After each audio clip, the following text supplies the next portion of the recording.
Good morning, everyone. Hello again, and welcome to another episode of Schmoops Adventures. That's right, guys. I'm Eric. I'm Jen. And we are Schmoops Adventures. And a while ago, we posted, or a couple weeks ago, we posted on our community tab of our page, Ask Us Anything. We do this like once a year, and we just want to reach out and give you guys the opportunity to ask us any questions you have about our travels, about Isla Mujeres, about anything we have coming up in the next year. So we got a pretty good selection of questions, a little different from last year and everything.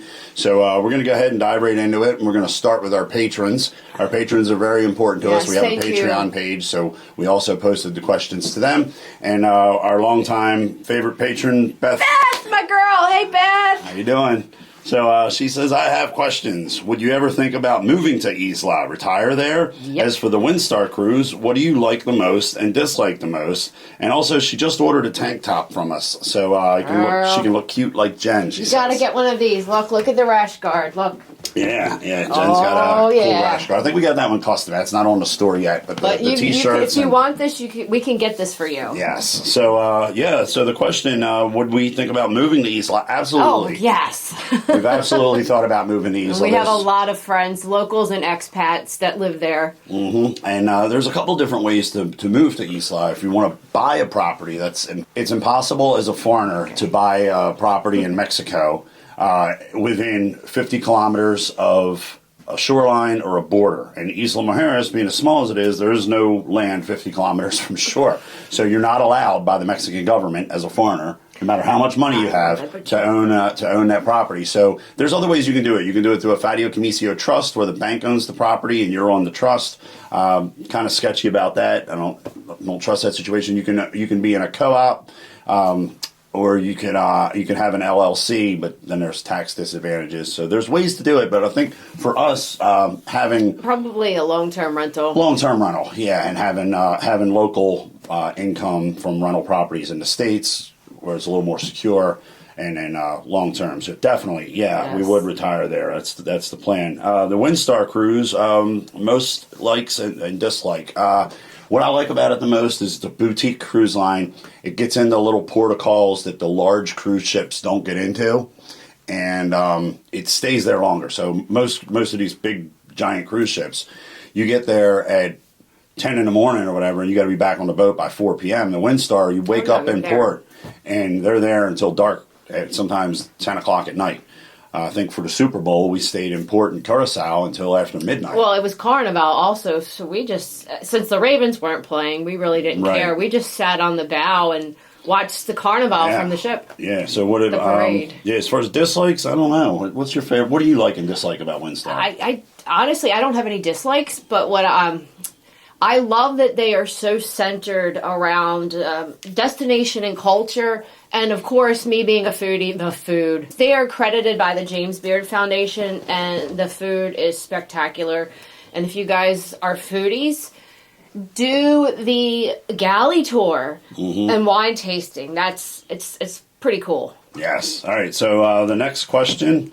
From Heart-Aged 1290 asked, would you ever have a fans get-together on Isla Mujeres? That is a spectacular idea. Yeah, so we would love to do that. I assume you mean plan a trip and have everybody stay at one hotel and do a hotel takeover. I think we have sailing channel friends that do flotillas. Yeah, and there's other channels that do things like that. We would love to do that. I love that. That is a spectacular idea. We have had meet and greets. Oh, we do all the time. Yeah, whenever we're on the island, we'll post live. We'll be at the Joint or the Tiny Gecko or wherever, or we just randomly meet people, viewers like you guys, and that's great. It just happens. But yeah, I love that idea. We will definitely try to get something coordinated. I love it.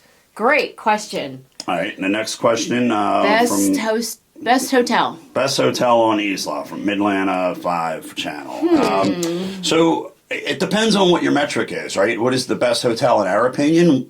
Short answer, Maria's Concan. Absolutely. It's a little boutique place. And there's only a handful of rooms. Our dear friend Lily, that's her place. And but if you're looking for a large fancy hotel, what's the best hotel luxury. We have a new Secrets impression there. But that's kind of... Yeah, You're committed to that. Yeah, I'm not a fan of that type. You have the Zoetry property of Villa Rolande. That's very fancy. That's very nice. Where the Palace Resort was is now Almar, which is a very high-end, fancy hotel. But in our opinion, the best ones are... Privilege Lucius and Maria's Concan and Privilege Lucius. Yeah, if you like the big old all-inclusive hotel, Privilege, but in our opinion, the best hotel is the little boutique ones like Maria's Concan. So, and it's also supporting the local economy. That's also very important to us.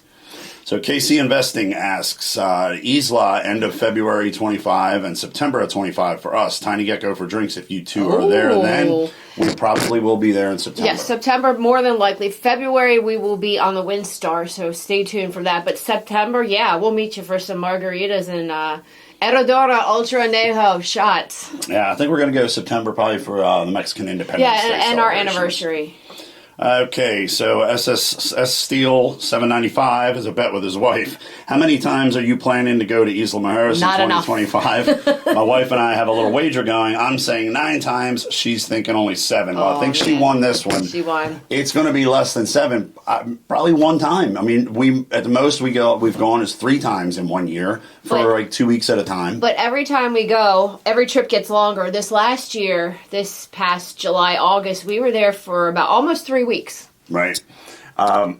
Yeah, we try to go for a certain time period and then and film as much content as we can, and then make it last throughout the year. So despite what it looks like, some people think we live there, but we go, we get the content, and we drag it out over the year. Yeah, we're living in the Baltimore area, Maryland, and working. It's muy frío, and we're still working. We're not retired yet, so. So Rick Adams, 7501. Will you be there late February and March? Unfortunately, no. We will be on the WinStar, but stay tuned for that. We're going to have lots and lots of footage from that trip. Right, we're going on the WinStar Windsurf. If you go back to last February, we were on the WinStar Star Pride, which is one of their motor yachts. We're going to be on the big sailboat. It's their flagship sailboat. It's gorgeous. The largest sailing cruise ship in the world. So we'll be on that this February on St. Martin, St. Bart, and Tortola, BVI's, bunch of other ones.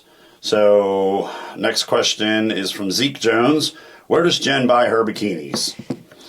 A couple places you get them. Malibu Strings, KL Swimwear, Doll Swimwear, Teeny B, and if I see women on the beach or wherever, and I ask them where they get their bikinis. Just random places. So Zeke Jones also asks, he just got back from there, is it me or is it overly commercial? Very crowded and it seemed overpriced. Water is beautiful but couldn't get away from the commercial aspect of it. It's becoming very popular. Yeah, that's the reality. Sorry. It's becoming a very popular tourist. It's probably one of the most popular tourist destinations in the Caribbean right now. It's been in all kind of magazines. It's very popular. You just have to know how to get off the beaten path and get away from the touristy places. Centro and the ferry terminal. That's where it's really congested. Right, and hopefully our videos help with that. Yeah, hopefully that. I mean, just like we always say, rent a golf cart, go off the beaten path, book a stay. Don't just do a day trip. Right. Yeah, we and try to stay out of the Centro North Beach area. Yeah, it's less touristy. It is. Yeah, it is a lot more crowded up there. You want to get off the beaten path, and a lot of our videos show you a lot of the places away from the tourist destinations. The really good places. And we love the meetup idea is really good. I love that. We love running into you guys. We love it. Totally do this, and this is why we do it, because when we meet people, it's just the most rewarding thing ever. It is, and they thank us, and it's just a good feeling.